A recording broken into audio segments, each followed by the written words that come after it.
Hello everybody. किसी महापुरुष ने कहा था कि जब बारिश आता है तो पानी आता है और ज्यादा बारिश आता है तो ज्यादा पानी आता है। वी आर सॉरी बिलावल, हमने आपकी बात को सीरियस नहीं लिया और हमेशा की तरह मीम्स ही बनाते रह गए। इस बार इतना पानी आया कि केपीके बह गया, पंजाब डूब गया, बलोचिस्तान का हाल कुछ खास अच्छा नहीं और सिंध भी डूबने की कगार पर है।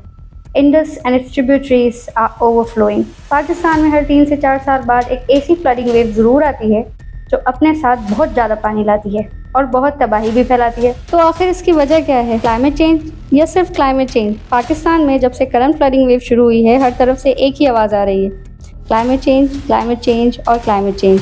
Do you also think that climate change is the only reason behind this disaster?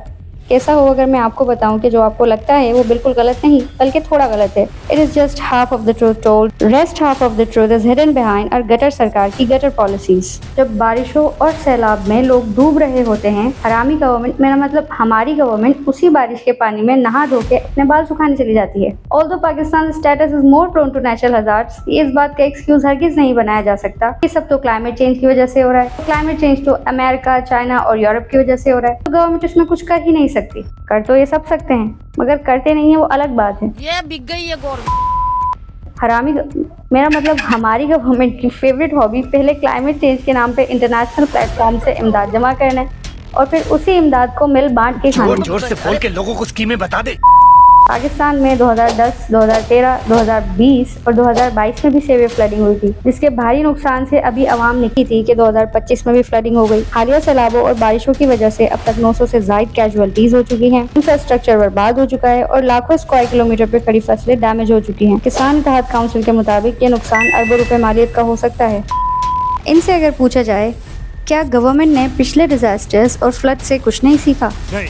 और क्या पॉलिसी मेकर्स और हायर ऑफिशियल्स पॉलिसी मेकिंग के टाइम पर बेगम के कहने पे दूध दही लेने गए हुए होते हैं? और क्यों रिवर बेड्स पर इलीगल कंस्ट्रक्शंस की जाती हैं? तो इनका जवाब कुछ यूं होगा। इन सब सवालों पर गौर करने के बजाय गवर्नमेंट ब्लेम गेम खेलने में बिजी है। पॉलिटिशियंस, पब्लिक रिप्रेजेंटेटिव्स और पॉलिसी मेकर्स एक दूसरे को डिच करने में लगे हुए हैं और डैम पॉलिटिक्स उरूज पर है। बिक गई है गवर्नमेंट।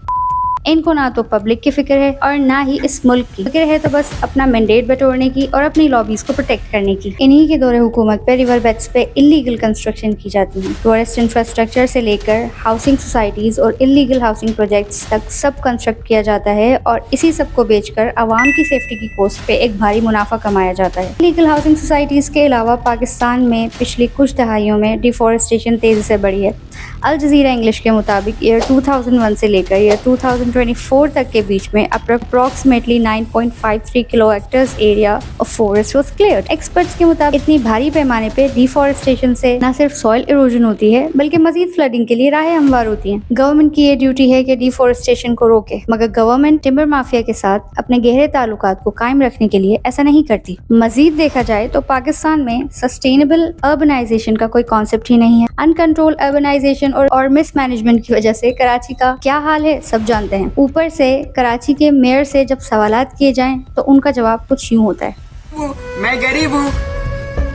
कराची के मेयर के जवाबात भी कराची के हालात के जैसे ही हैं। कराची और ऐसे कई बड़े शहरों में अर्बन फ्लडिंग हर साल का मसला है। सिर्फ 1 घंटे की बारिश में पूरा कराची डूब जाता है और बदबूदार सेवर सिस्टम की वजह से पानी घंटों तक खड़ा रहता है। Flood urbanisation with clogged nalas and strained drainage system has led intense urban flooding in Karachi. यहीं पर सिटीज में अगर ओवर पॉपुलेशन का मसला भी हो तो क्या ही कहने। Green house gas emissions, pollution और हीट वेव्स जैसे मसाइल मजीद बढ़ जाते हैं। अनफॉर्चुनेटली स्ट्रक्चरल रिफॉर्म्स दूर की बात, गवर्नमेंट अगर कॉस्मेटिक मेजर्स कर भी ले तो उस पर इन्फोर्समेंट एक भारी चैलेंज है। लैक ऑफ एनफोर्समेंट का ये आलम है कि प्लानिंग और पॉलिसी मेकिंग हो भी जाए तो उसको इम्प्लीमेंट होने में सालों लग जाते हैं और इवेंचुअली फ्लड, ड्रॉट या वाइल्ड फायर जैसी सिचुएशन का सामना करना पड़े तो रेस्क्यू ऑपरेशन के नाम पे 1-2 फोटो सेशन करा दिए जाते हैं और आम आवाम को कुदरत के रहमो करम पे छोड़ दिया जाता है। As a result of which पूरे का पूरा खानदान घंटों पानी में इंतजार करता रह जाए और कोई मदद को नहीं आता, या कोई पूरी फैमिली फ्लैश फ्लड्स की नजर हो जाए। गवर्नमेंट सिर्फ मुजम्मती बयान जारी कर देती है। किसी की उम्र भर की मेहनत की कमाई सैलाबों की नजर हो जाती है तो कोई अपने प्यारों से हमेशा के लिए बिछड़ जाता है। ऐसी सूरत हाल में ये कहना